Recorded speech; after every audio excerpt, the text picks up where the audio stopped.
শুভ নববর্ষ 1433। আমি আমার জীবনে প্রথম এই র্যালিতে প্রথম এসেছি। তো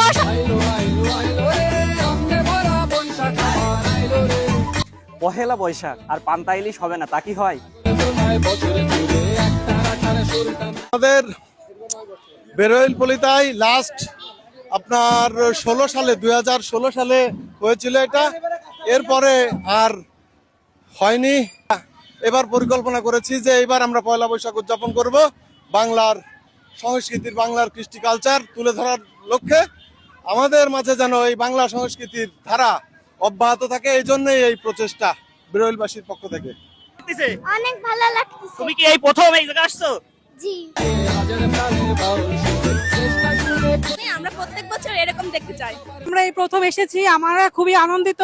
আমরা খুব আনন্দের সাথে র্যালি উদযাপন করতেছি। নববর্ষ